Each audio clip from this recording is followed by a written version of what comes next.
What I'm going to try to do is make a series of key concept videos where I review topics that students are having trouble with and try to explain the key concepts for those topics in about 5 to 10 minutes.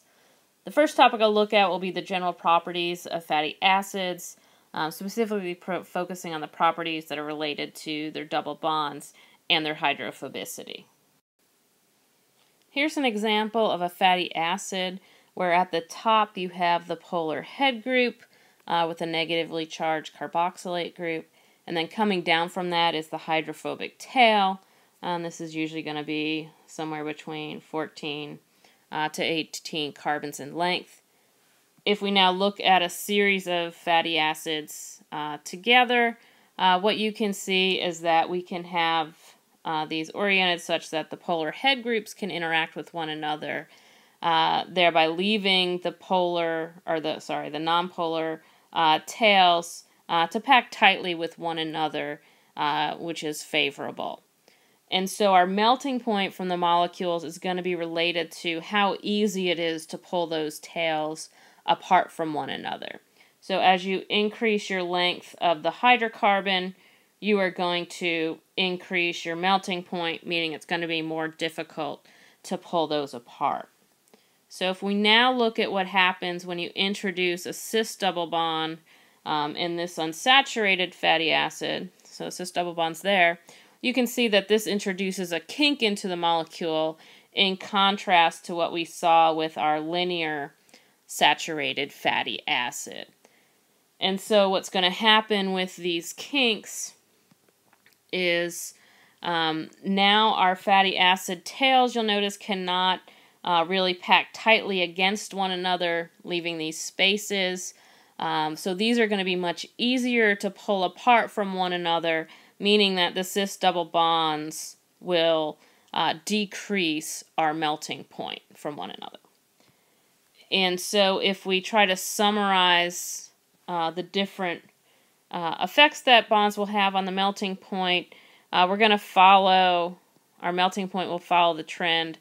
Saturated fatty acids will have the highest melting point, followed by the trans unsaturated fatty acids, which will look pretty comparable to the linear shape we saw with our saturated fatty acids.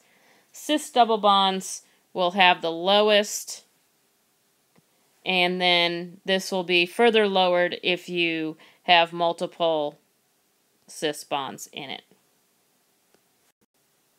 So if we look how this plays out, in this example we have butter, which is a soft solid at room temperature, shown in the middle. If you look at its composition, you can see we have about equal amounts of our C16 and 18 unsaturated fatty acids and saturated fatty acids.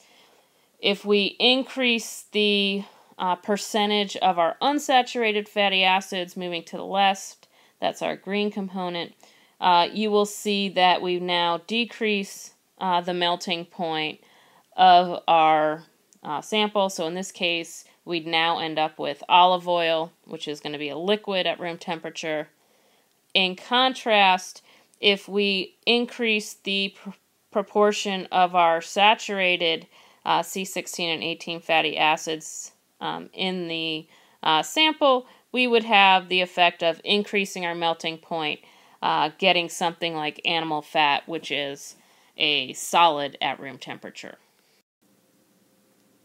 What happens once we place the fatty acids in water is that these water molecules will be forced to become highly ordered, surrounding the hydrophobic tails with these cages, orienting the water molecules so that they can hydrogen bond with one another, since they won't be able to form hydrogen bonds with the hydrophobic side chain.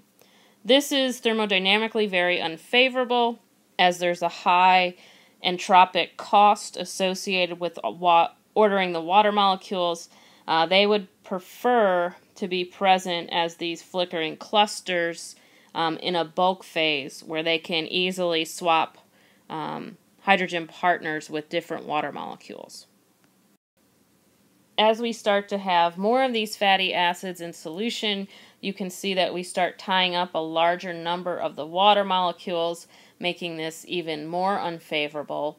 So what will happen is, rather than tying up all those waters, the fatty acids will come together such that the hydrophobic tails can interact with one another, freeing up some of those caged water molecules that had previously been surrounding the fatty acid tails, and this is going to increase the entropy of the system.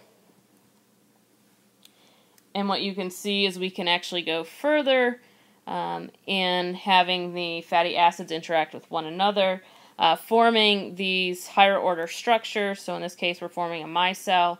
This increases the release of additional water molecules, again, increasing the entropy of the system. And so these micelles will form spontaneously.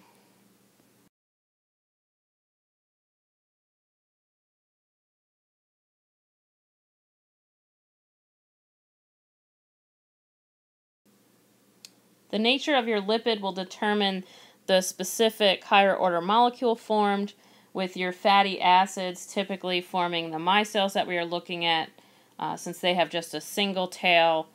Lipids, such as phospholipids that have multiple tails, will probably form either your bilayers or vesicles. Now, once again, remember, all of these are going to form spontaneously in water, due to that very entropically favorable freeing up of your water molecules. What we'll look at now is trying to spend a little bit more time on our lipid bilayers, and we'll try to relate some of the concepts we were just looking at regarding melting point, and looking at how those translate into changes in membrane fluidity. Now, in looking at our lipid bilayer here, when we talk about membrane fluidity, what we're really talking about is how easy it's going to be to pull the lipid molecules apart from one another. And so things that lowered the melting point, such as your Cyst double bonds, those are going to increase the membrane fluidity. And if you look at cholesterol in here, that's shown in the yellow, you can see that the cholesterol molecule also disrupts the packing of the hydrophobic tail groups, just as we saw with the Cyst double bonds. So Cyst double bonds and cholesterol are going to be two things that can increase membrane fluidity.